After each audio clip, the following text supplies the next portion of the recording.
आरव के मरने के बाद कहानी में आएगा कौन सा नया मोड़। आरव का चैप्टर तो लगभग खत्म ही हो चुका है, लेकिन मेकर्स यहाँ पर कौन सा नया ट्रैक लेकर आएंगे नेक्स्ट वीक, आज यही मैं आपको इस वीडियो में बताने वाली हूँ। इसलिए वीडियो को बिना स्किप के अंत तक ज़रूर देखिएगा।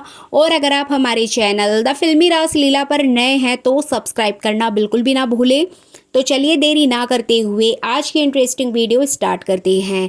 जैसा कि आप सभी जानते ही हैं कि आरव मंगल के सामने तो ऑलरेडी एक्सपोज हो चुका था, लेकिन अब वो घर वालों के सामने भी एक्सपोज हो गया है।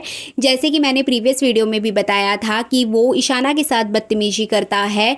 इवन यहाँ पर अगर देखा जाए तो वो मंगल को भी बहुत परेशान करता है, लेकिन शुभी जयराज और मंगल के साथ मिलकर आरव का पर्दाफाश करना चाहती है। इसी के चलते शुभी एक छोटी सी माइक्रोचिप लेकर जाएगी अपने साथ, और यहाँ पर वो आरव की कुछ हरकतें नोटिस करेगी और उसकी सारी चीज़ें जो भी वो बातें कर रहा है उसको रिकॉर्ड करने की कोशिश करेगी।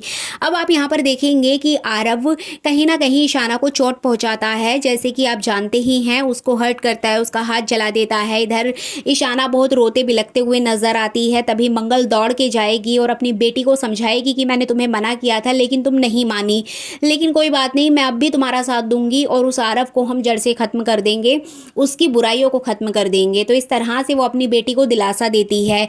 वहीं दूसरी ओर आप देखेंगे कि आरव बहुत ज़्यादा नशे में होता है। तभी शुभी यहाँ पर माइक्रोचिप उसके कपड़ों में लगाने की कोशिश करती है और उसके नज़दीक जाती है ताकि वो उसका विश्वास जीत सके, और इधर आरव की जो भी नई चाल हैं उन सभी को वो एक चिप में रिकॉर्ड कर सके। इसी बीच आप देखेंगे कि आरव ये सारी हरकतें नोटिस कर लेगा और यहाँ पर वो शुभी को रंगे हाथों पकड़ लेगा ये सब कुछ करते हुए। एंड फाइनली शुभी जो करना चाहती थी वो नहीं कर पाएगी और आरव के सामने शुभी का सच भी आ जाएगा। अब यहाँ पर आरव को बहुत गुस्सा आएगा। जिस तरह से उसने ईशाना को हर्ट किया, सेम चीज़ वो शुभी के साथ भी करेगा कि मुझे पता था कि तुम भी मंगल की ही बेटी हो, कुछ ना कुछ गड़बड़ ज़रूर करोगी, इसलिए मुझे तुम पे भरोसा नहीं था। इवन वो उसको थप्पड़ मारेगा, नीचे गिरा देगा और इसी के बाद वो इन लोगों को जंगल में ले जाके किडनैप कर देगा। जैसे कि आप जानते ही हैं, प्रोमो में देख चुके हैं कि मंगल के पास कॉल जाएगा। कॉल में फिर यहाँ पर पूरी सच्चाई सामने आएगी कि आरव ने उन लोगों को किडनैप कर लिया है। घर वालों को भी पता चल जाएगा एंड फाइनली सबके सामने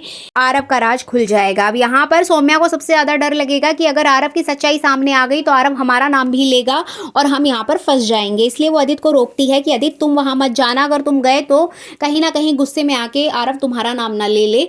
लेकिन यहाँ पर आदित्य सौम्या को डांट फटकार लगाता है कि तुम इस बीच में नहीं आओगी, तुम्हारी वजह से ही आज ये सब कुछ हुआ है। अगर मेरी बेटियों को कुछ हुआ तो मैं तुम्हें और आरव को छोड़ूंगा नहीं। और जैसे कि आपने स्टार्टिंग में वीटीएस देखा ही था कि यहाँ पर रोड पर भागते हुए नजर आता है आदित्य जी। बिल्कुल आपको बता दें कि मंगल की बहुत ज़्यादा तबीयत खराब हो जाती है और मंगल बेहोश हो जाती है और सभी घर वाले उसको उठाने की कोशिश करते हैं। इवन आदित्य बहुत ज़्यादा परेशान हो जाता है। तभी वहाँ पर जयराज की एंट्री होगी और जयराज को देखकर मंगल बहुत ज़्यादा खुश हो जाएगी और जयराज यहाँ पर उसको विश्वास दिलाएगा कि मंगल जी आप निश्चिंत रहिए, मैं आपकी बेटियों को बचाने में आपकी सहायता करूंगा। तो इस तरह से जयराज उसके बुरे वक्त में खड़ा रहेगा और ये सारी चीजें देखकर कहीं ना कहीं आदित्य को भी मोटिवेशन मिलता है कि अगर जयराज कर सकता है तो मैं क्यों नहीं। तो इसी तरह से आदित्य भी भागेगा सेम लोकेशन पर कि जहां पर उसकी बेटियों को बांध के रखा हुआ है। और जैसे कि आपने ये देखा ही था कि आदित्य बिना सोचे समझे रोड पर कपड़े निकालकर दौड़ता हुआ नजर आएगा ईशाना और शुभी को बचाने के लिए। इसी बीच आरव के कुछ गुंडे होंगे जो कि आदित्य के पीछे पड़ जाएंगे और आदित्य को मारने की कोशिश करेंगे। आरव ने ऑलरेडी अपनी पूरी गैंग बनाई हुई है और ये सभी लोग मिलकर आदित्य को मारने की कोशिश करेंगे, लेकिन आदित्य का कैरेक्टर यहाँ पर बहुत अच्छा रोल प्ले करने वाला है। आदित्य यहाँ पर एकदम हीरो की तरह एंट्री मारेगा और दौड़ता भागता हुआ जाएगा और अपनी बेटियों को बचाएगा। इसी बीच एंट्री होगी यहाँ पर मंगल की और जयराज की। मंगल पूरे गुस्से में होगी और वो इस बार आरव को किसी भी हाल में नहीं छोड़ना चाहती है। एंड आपने देखा ही होगा प्रोमो में कि वो किस तरह से आरव की पिटाई करती है।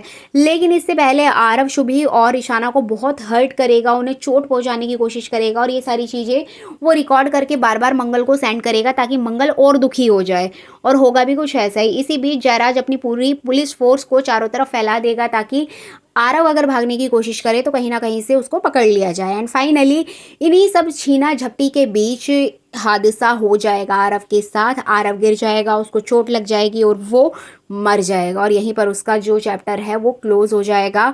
इसके बाद मैं आपको बताती हूँ आगे क्या होगा। इसके बाद एंट्री होगी आरव की माँ की। जी बिल्कुल, आपको बता दें कि पुलिस ऑलरेडी आरव तो मर चुका है, उसके जो गुंडे हैं उनको पुलिस स्टेशन ले जाएगी और ये लोग भी सब वहाँ पहुँचेंगे। वहीं पर पुलिस स्टेशन में मंगल और उसकी फैमिली के खिलाफ कंप्लेन दर्ज होगी, जिसमें कि आरव की माँ सामने आएगी और यहाँ पर वो बहुत ज़्यादा रोते बिलखते हुए दिखाई देगी और वो मंगल के ऊपर सीधा आरोप लगाएगी कि इसकी वजह से मेरा बेटा मरा है और इसी ने ये सब कुछ किया है और मैं चाहती हूँ कि इसको कड़ी से कड़ी सजा हो। जिसके चलते यहाँ पर मंगल सबको समझाएगी, इवन उसको समझाएगी कि वो जो कुछ भी हुआ था वो सिर्फ एक हादसा था, किसी ने जानबूझकर नहीं मारा है या किसी ने पर्टिकुलरली उसको नहीं मारा है।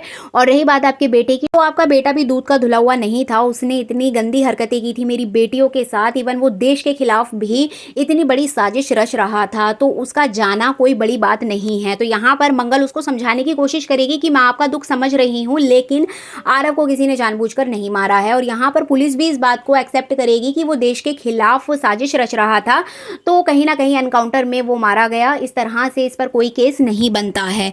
लेकिन यहाँ पर जो आरव की माँ है वो मंगल के ऊपर सारा ब्लेम लगा देगी कि ईशाना की वजह से मेरा बेटा मरा है, मैंने उसको मना किया था कि इस लड़की से शादी मत करना, ये लड़की तो नागिन निकली, इसने मेरे बेटे को खा लिया।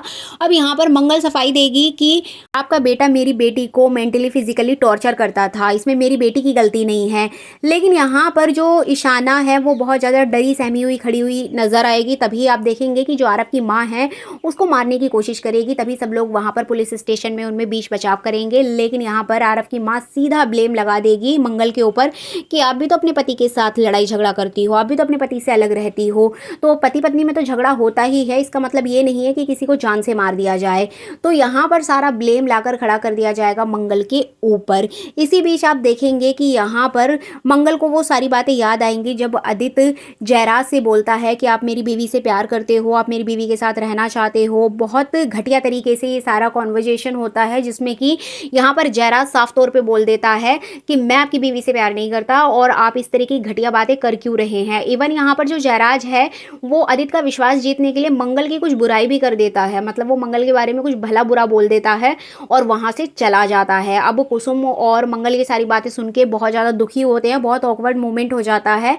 मंगल भी वहाँ से चली जाती है, लेकिन कुसुम यहाँ पर बहुत बुरी तरीके से आदित्य को डांट लगाती है कि तुम्हारी हिम्मत कैसे हुई इतनी घटिया बात करने की। तभी आप देखेंगे कि यहाँ पर मंगल जयराज को डांट लगाएगी कि अगर आपको समझाना था तो आप दूसरे तरीके से आदित्य जी को समझा सकते थे, आप मेरे बारे में इतना भला बुरा कैसे बोल सकते हैं।